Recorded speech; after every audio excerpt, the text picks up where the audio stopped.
Capstone holidays இவங்களுடைய big சேலில் இப்போ ஸ்பெஷல் ஆஃபராக வியட்நாமுக்கு ஆல் இன்க்ளூசிவ் குரூப் டூர் ஒன்று ஆர்கனைஸ் பண்ணியிருக்காங்க. 8 nights 9 days அப்படின்னு பிளான் பண்ணப்பட்டிருக்க இந்த டூர் பேக்கேஜுக்கு பெர் பர்சன் 1,24,999 இவங்க சார்ஜ் பண்ணுறாங்க. இதிலேயே உங்களுடைய visa, flight tickets, private transfer, 4-star hotel accommodation, breakfast, lunch and dinner, daily guide charges, all entry ஃபீஸ்லேருந்து வாட்டர் பாட்டில் வரைக்கும் எல்லாமே கவர் ஆகிடும். இவங்ககிட்ட எனக்கு பிடிச்ச 2 விஷயத்தில் முதல் விஷயம் ட்ராவல் நவ் பே லேட்டர் அப்படிங்கிற ஆப்ஷன் இருக்கிறதுனால நீங்கள் டூருக்கு போயிட்டு வந்து கூட அந்த அமௌண்ட்டை நீங்கள் ஈஸி மந்த்லி இன்ஸ்டால்மெண்ட்ஸில் பே பண்ணிக்க முடியும். 2வது விஷயம் Hoi An, Ninh Binh, ancient town, lantern boat ride அப்படிங்கிற மாதிரி மற்ற ட்ராவல் ஏஜென்சிஸ் யாருமே ப்ரொவைட் பண்ணாத சில யூனிக்கான பிளேசஸையும் சேர்த்தே இவங்க கவர் பண்ணுறாங்க. மேலே இருக்க நம்பருக்கு கால் பண்ணுங்கள். ஃபில்மி கிராஃப்ட் அப்படிங்கிற பேரை நீங்கள் ரெஃபர் பண்ணிங்கனாவே உங்களுக்கு 10,000 rupees ஃப்ளாட் டிஸ்கவுண்ட்டும் கிடைக்கும். அப்புறம் என்ன, ஃபேமிலியோட ஒரு இன்டர்நேஷ்னல் ட்ரிப், அதுவும் அஃபோர்டபுள் காஸ்ட்டில் போகணும் அப்படின்னு காத்துக்கிட்டு இருக்க நபரா நீங்கள் கேப்ஸ்டோன் ஹாலிடேஸுக்கு கால் பண்ணுங்கள். உங்களுடைய ட்ரீம் டெஸ்டினேஷனுக்கான டூர் பேக்கேஜை புக் பண்ணுங்கள். Hello பீபர்ஸ், welcome to filmi craft. நான் உங்கள் அருண். இந்த எபிசோடில் ஒரு மலையாள ஆக்ஷன் த்ரில்லர் படமாக தமிழ் டப்பிங்லேயே நம்ம ஊர் தேட்டர்ஸில் வெளியாக இருக்கிற மார்க்கோ படம் எப்படி இருக்குது அப்படின்னு தான் இங்கே நம்ம பார்க்க போகிறோம். தம்பியுடைய மரணத்துக்கு காரணமான அந்த நபர் யார் அப்படின்னு கண்டுபிடிச்சி பழி வாங்கணுங்கிறதுக்காக கதாநாயகனே களத்தில் இறங்குற ஒரு கதை தான் இது. கிட்டத்தட்ட காட்ஃபாதர் படத்துடைய பாணியிலேயே அதை ஜான்விக் படம் மாதிரி ஒரு ஸ்டைலான ஒரு ஃபிலிம் மேக்கிங்கில் அந்த மாதிரி ப்ரெசென்ட் பண்ணணும் அப்படின்னு சொல்லி ட்ரை பண்ணியிருக்காப்புல இந்த படத்துடைய இயக்குனரான ஹனீஃப் அதேனி.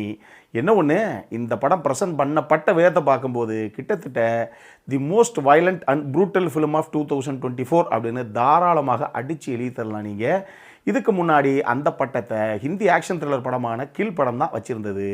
அதை போட்லேயே துப்பாக்கியில் போட்டு அந்த பட்டத்தை இந்த டீம் பறிச்சிருச்சு அப்படின்னு தான் சொல்லணும். அந்த அளவுக்கு ரொம்ப கொடூரமாக, கொடூரமாக ஒரு படத்தை ப்ரெசென்ட் பண்ணியிருக்கு இந்த டீமை.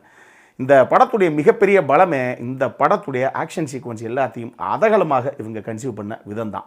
ஹீரோவுடைய இன்ட்ரோவில் வரக்கூடிய அந்த ஆக்ஷன் சீக்வன்ஸாக இருக்கட்டும், ரிங்குக்குள்ளே நடக்கக்கூடிய அந்த ஆக்ஷன் சீக்வன்ஸாக இருக்கட்டும், ஒரு அபேண்டன்ட் ஹவுஸ் மாதிரி இருக்கக்கூடிய ஒரு இடம் அங்கே நடக்கக்கூடிய ஆக்ஷன் சீக்வன்ஸாக இருக்கட்டும், ஒரு ஃபாரஸ்ட் மாதிரி ஒரு ஏரியாவில் அங்கே நடக்கக்கூடிய ஆக்ஷன் சீக்வன்ஸாக இருக்கட்டும், இந்த படத்துடைய கிளைமேக்ஸ் ஆக்ஷன் போர்ஷன்ஸாக இருக்கட்டும், இது எல்லாத்தையும் ரத்தம் தெரிக்கலாம் கிடையாது, பக்கெட்டாக ரத்தத்தை அள்ளி ஊற்றி அந்த ரேஞ்சுக்கு கொடூரமாக ஆக்ஷன் சீக்வன்ஸ் எல்லாத்தையும் இவங்க கன்சீவ் பண்ணியிருக்காங்க. ஆனால் அதகலமாக வேறு லெவலில் பயங்கர ஸ்டைலிஷாக மேக்கிங் வைஸாக அதை கன்சீவ் பண்ணியிருக்கு இந்த டீமை. இதுக்கு சினிமோட்டோகிராஃபர் சந்துரு செல்வராஜுடைய கான்ட்ரிபியூஷன் ஆகட்டும், ரவி பஷ்ரூர் அவர் தான் மியூசிக் டைரக்டர், அவருடைய பேக்ரவுண்ட் ஸ்கோரிங் ஆகட்டும், ஷமீர் முகமதுடைய கட்ஸ் ஆகட்டும் மிகப்பெரிய பக்கபலமாக இருந்திருக்கு இந்த ஆக்ஷன் சீக்வன்ஸ் எல்லாத்தையும் அடுத்த கட்டத்துக்கு எலிவேட் பண்ணி எடுத்துகிட்டு போகிறதுக்கு. இதோட சேர்த்து நீங்கள் VFX, SFX, sound designing, production design team, even DI team எந்த மாதிரி கலர் கிரேடிங்கில் கொண்டு வந்தாங்க அப்படிங்கிறது வரைக்கும் எல்லாத்தையும் சேர்த்து சொல்லலாம். எல்லா டீமும் மேக்ஸிமம் எஃபர்ட்டை போட்டு இப்படி ஒரு இந்தோனேஷியன் படம் பார்த்தா எப்படி இருக்கும் அந்த ரேஞ்சுக்கு ஒரு ஆக்ஷன் த்ரில்லராக ரத்தம் தெரிக்க ஒரு படத்தை அவுட்புட்டாக கொடுத்துருக்காங்க. அதுக்கு இவங்க எல்லாருடைய சப்போர்ட்டும் கண்டிப்பாக உள்ள இருக்குது.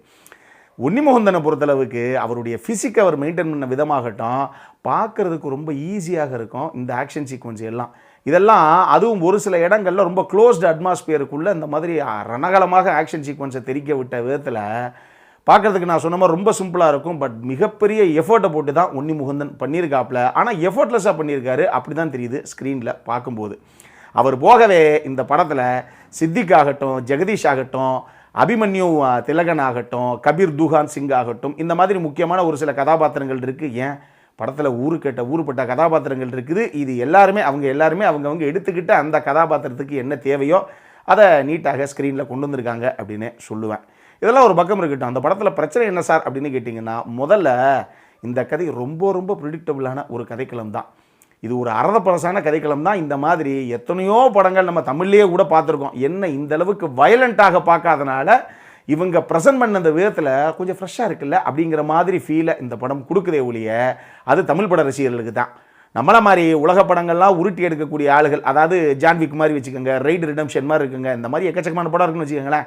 இந்த மாதிரி படங்கள்லாம் ரொம்ப சர்வசாதாரணமாக டெய்லி பார்த்துக்கிட்டு இருக்க நபர்களுக்கு 10ஓட 11ஆகத்தான் இந்த படமும் தெரியும். அந்த அளவுக்கு தான் ரொம்ப பழைய கதை தான், அதை புதுசாக ப்ரெசென்ட் பண்ணுறதுக்கு இந்த டீம் ட்ரை பண்ணியிருக்கு. படம் ஆரம்பித்து கிட்டத்தட்ட ஒரு 45-50 நிமிஷத்துக்கு ஹீரோவுடைய துதி பாடுறதுக்கே இருக்கிற கதாபாத்திரங்கள் எல்லாத்துக்கும் டைம் சரியாக போச்சு. பெருசுகளெல்லாம் வச்சு துதி பண்ணாலும் பரவாயில்ல, இந்த பொண்டு பொடிசுக வீட்டில் இருக்கக்கூடிய சின்ன சிறுசுகள்லாம் கூப்பிட்டு ஏய் சொல்லு கபாலியை பற்றி நீயே இன்ட்ரோ கொடு அப்படிங்கிற கதையா சின்னஞ்சிறுசிக எல்லாத்தையும் கூப்பிட்டு அந்த சின்னஞ்சிறுசிக கூட போச்சு மார்க்கோ கூட மாட்டிக்கிட்டானா, மார்க்கோ மேலே கையை வச்சு விட்டானா, அவ்வளோதான் நரகத்தில் அவனுக்கு ஒரு இடத்த இனிமேல் பிளாக் பண்ணுங்க அப்படிங்கிற ரேஞ்சுக்கு ஹைப்பு கொடுத்து தான் ஹீரோ யார் அப்படின்னே ஓப்பன் பண்ணுறாங்க.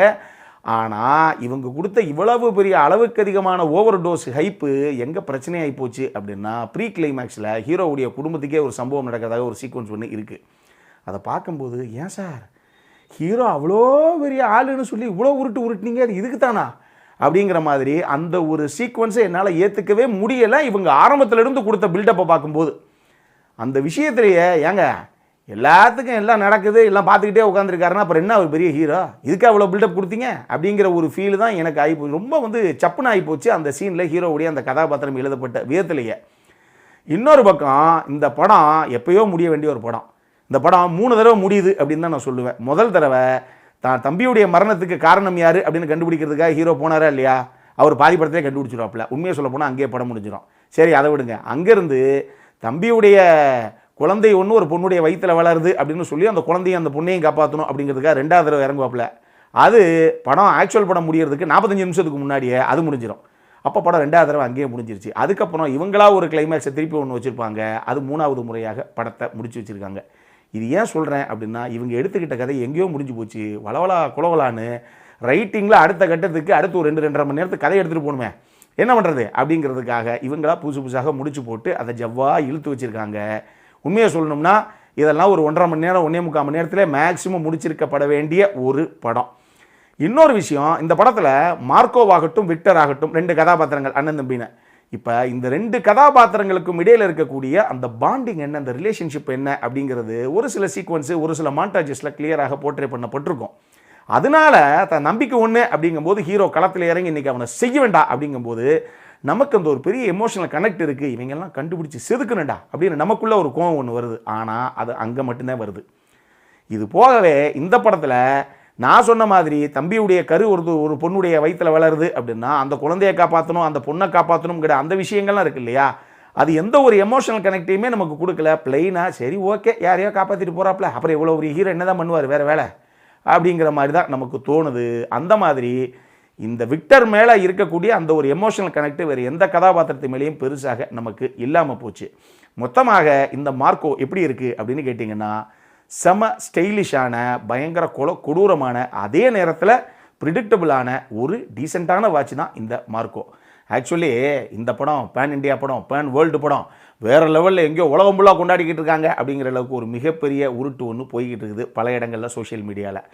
அப்படி பெரிய அப்பாட்டக்கர் படம் அப்படின்லாம் இதை நம்ம சொல்லிட முடியாது. உள்ளூர் ரசிகர்களுக்கு ஒரு வேலைக்கு அப்படியெல்லாம் படித்தோ இன்னும் நமக்கு தெரில. உலக படங்கள்லாம் உருட்டிங்க அப்படின்னா இதெல்லாம் ஒன்றும் இல்லை தம்பிங்கிற அளவுக்கு கொடூரமாக தெரிக்க விட்ட படங்கள் எவ்வளவோ படங்கள் இருக்குது. நம்மளே அப்படி ஊறுபட்ட படங்கள் விமர்சனம் பண்ணியிருக்கோம்.